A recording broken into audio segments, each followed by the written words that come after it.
Let's talk about the amazing pair of matches that you had with Brodie. And last week I had a lot of people coming to talk about him. Specifically did not invite you because I wanted to talk to you by just ourselves.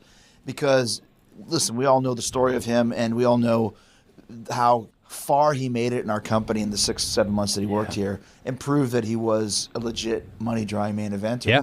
But one of the first one was his match with Moxley, which was amazing. But the one that really put him over was you and the TNT title. That really took him to the next level, which was basically just a squash match. And it was a great squash match, and no one saw it coming. And it was really, really well done. Why did you feel that was the right way to go? And we'll talk about the dog collar match next. But for that part of the story, why did you feel that was the way to go? Well, I wanted to do Vader Inoki, and I wanted to do it. I wanted to do it for a while, but no one fit the profile. Explain the Vader Inoki. So Vader and Inoki, they build up the first ever match with Inoki and Vader, and they build up Vader basically for New Japan, I believe, at the time. And as my understanding of it, Vader beats him in 2 minutes, and it's one of the only time the Japanese audience almost is a near riot. They never saw Inoki lose. Never like, and never in that fashion. And, you know, Vader Inoki was kind of redone with Brock Cena from SummerSlam, where about 2 minutes in, you realized, oh, this is different. This is they're for the as a wrestler, you're like, they're going home. Like, and I thought no one's done that, and that would be really shocking.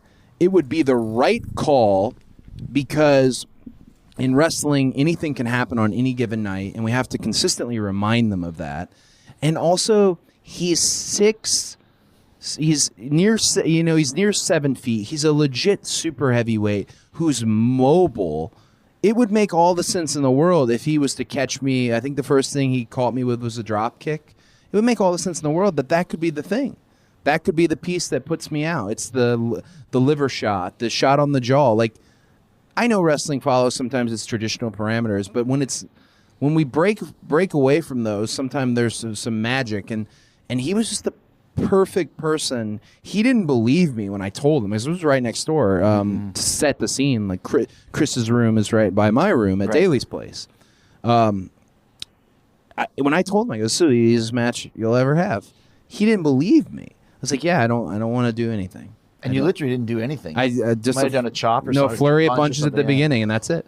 I said, "I don't want to do anything." And he was all worried about, "Well, I want to hook your leg." Don't even hook my leg. Absolutely disrespect me. Absolutely own me. Eat me alive. And then Arn added as Arn does, is a great finish man.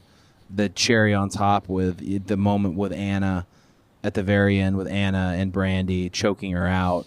Well, that happened that same night? Same night, yeah. Just there's a big beat down to the whole crew, family, right? Everyone down. I just thought it was a great way to end the show, and honestly, it's a weird thing to say, but only in the inside baseball. Like in other interviews, I wouldn't give this answer, but in this space, I'd absolutely say it's my favorite match at AEW. Wow, it's my favorite one I've had, and I've wrestled you, I've wrestled Dustin, I've had a really fun outing with Darby. Yeah, I just loved how I felt, and I felt. So when he was over me, I didn't. Last week was obviously all about Brodie, and wrestlers always have a tendency to somehow make it about themselves. It's just wrestling, we don't mean poorly. Yes. It's wrestling. But great point. But my favorite thing in that moment was when he covered me, I could feel in his chest how excited he was. I could literally feel like how that was a big deal. And he had some words for me right before he covered me. And that felt so good as a wrestler. Like, man, I feel just as good had I won in this fashion as I do in this moment, watching him do everything he said he wanted to do. And I helped you put him in my playing field when you got him to come and have a conversation with me. So I consider him one of my people. Man, if I can't do it for one of my people, then, so I felt really like that was the right thing. It was the right thing for the show. It was the right thing for the flow of the TNT title.